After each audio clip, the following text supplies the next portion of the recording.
શહેરમાં મહારાષ્ટ્રીયન મરાઠી સમાજ દ્વારા ધાર્મિક આસ્થા અને પરંપરાનો અનોખો સંગમ જોવા મળ્યો. ઠાકરે પરિવારના નિવાસસ્થાને કુલદેવી કાનબાઈ માતાજીની ભવ્ય પધરામણી કરવામાં આવી હતી. ઢોલ નગારાના ગાજતા નાદ અને ભક્તિમય વાતાવરણ વચ્ચે કાનબાઈ માતાજીની પધરામણી કરવામાં આવી. આ પ્રસંગે પરિવારજનો તેમજ સમાજના આગેવાનો અને ભક્તો ઉપસ્થિત રહ્યા હતા.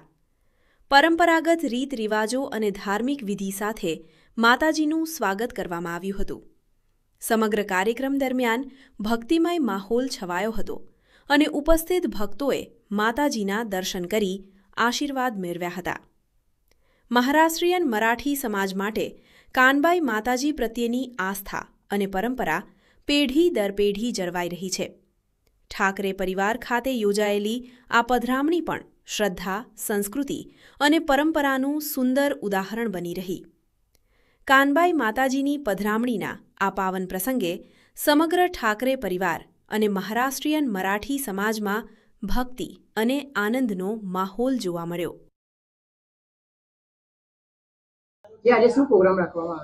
આજે અમારા કુલદેવત કાનબાઈ આવી છે. એમને અમે અમારા ઘરે એ પિયરમાં નાગપંચમીના પ્રથમ રવિવારે એ અમારા પિયરે એમને તેડવામાં આવે છે. એટલે અમે ખૂબ ધામધૂમથી એમનો ઉત્સવ ઉજવીએ છીએ.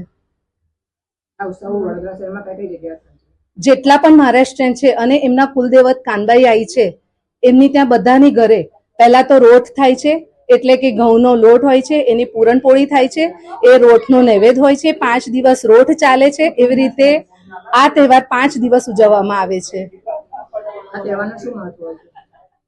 જેમ દીકરી પિયરમાં જાય છે તેમ માતાજી એક જ દિવસ નાગપંચમી પછીના રવિવારે શ્રાવણ મહિનાનો સિલેક્ટ કરીને જ એ દિવસે માતાજી પિયરમાં આવે છે. એટલે એમનું અમે ખૂબ ધામધૂમથી સ્વાગત કરીએ છીએ. નિરાલી હિરે અને આ દૈવત છે ઠાકરે પરિવારના. આજે કાનબાઈ માતા છે અમારે જે કુલ દૈવત, એમને તેડવામાં આવ્યા હતા. પિયરમાં એમને મહેમાન તરીકે બોલાવવામાં આવે છે એક દિવસ માટે, અને આખી રાત અમે જાગરણ કરીએ છીએ એમના આવવાની ખુશીમાં, અને બીજા દિવસે સવારે એમનું વિસર્જન કરીએ છીએ, ઠંડા કરીએ છીએ. અને 5 દિવસ એમના નામના અમારે રોટ ખાવાના હોય છે, ખાલી કુટુંબી ખાવાનો હોય છે. અને 5 દિવસે પૂરા થઈ જાય છે રોટ. એની વેડમી બનાવવામાં આવે છે ઘઉંના લોટ. કઈ જગ્યા પર આ કરવામાં આવે છે? આ વાડી હનુમાનપોળ. મારું નામ દેવિકા વિશાલ ઠાકરે.